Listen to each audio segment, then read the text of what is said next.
One thing that honestly frustrates me is watching people rush into the stock market like it's a casino game.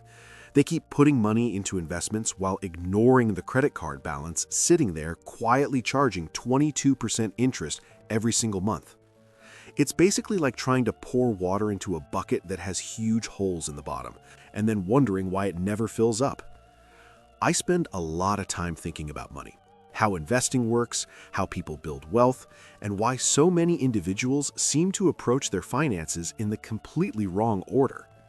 If you truly want to understand how to invest your money the smart way instead of randomly putting it into whatever sounds exciting, then stick around. This could help you avoid some very expensive mistakes.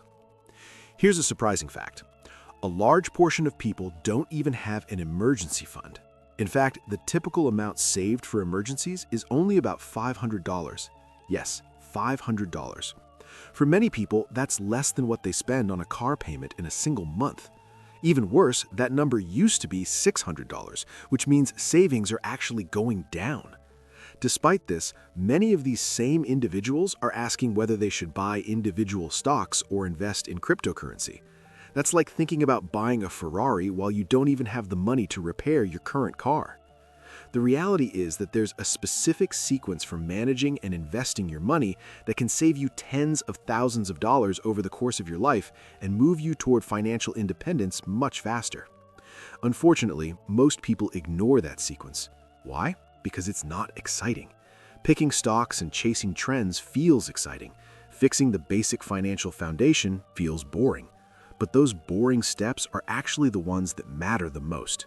So today, I'm going to explain the correct order for investing your money so that you can grow your wealth while keeping your financial risks under control.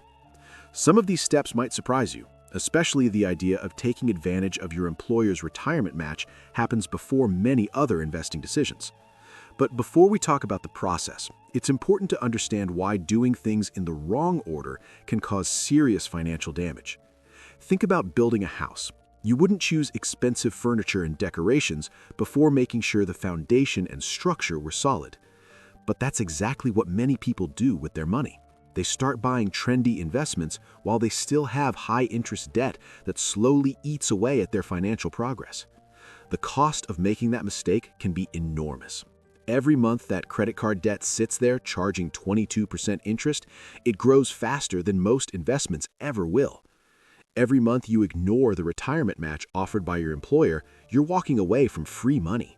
And every month you invest in regular accounts before using tax-advantaged ones means you're paying unnecessary taxes.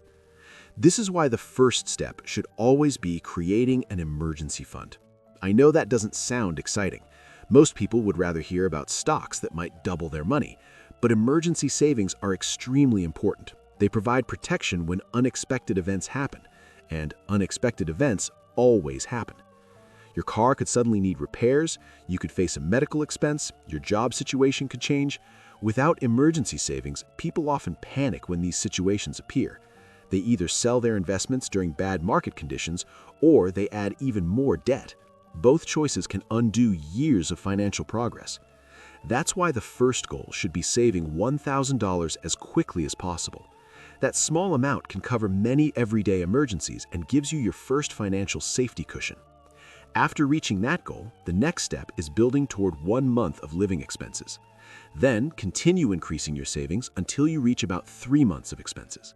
Breaking the goal into smaller steps makes it much more manageable. Interestingly, research from Vanguard found that people who had at least $2,000 saved for emergencies scored 21% higher in overall financial well-being compared with people who had no emergency fund. The amount itself may not seem huge, but the sense of security it provides can make a big difference in how people manage their money. Once your emergency fund is in place, the next priority becomes removing high-interest debt.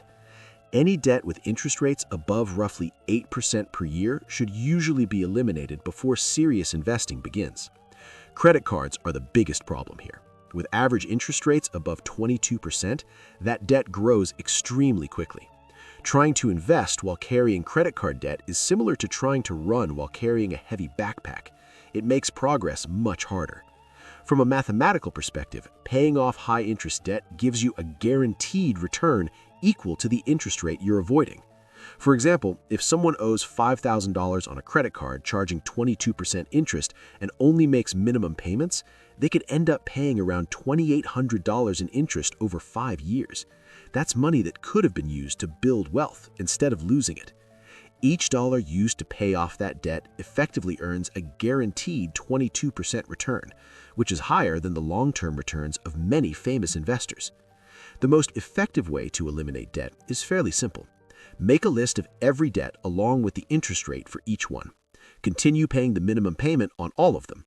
Then direct every extra dollar toward the debt with the highest interest rate. This strategy is called the debt avalanche method, and it minimizes the total amount of interest you pay. Some people prefer the debt snowball method, which focuses on paying off the smallest debts first for motivation.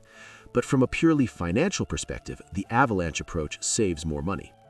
There is, however, one important exception. If your employer offers matching contributions to a retirement plan, it usually makes sense to contribute enough to receive the full match even while you're paying down debt. Employer matching is essentially free money. In many cases, it acts like an immediate 100% return on the money you contribute. For example, a company might match 50 cents for every dollar you contribute up to 6% of your salary. If someone earning $50,000 per year contributes $3,000, the employer could add another $1,500. That creates an instant 50% gain before the investment even has time to grow. Very few opportunities in finance offer returns that strong and that certain.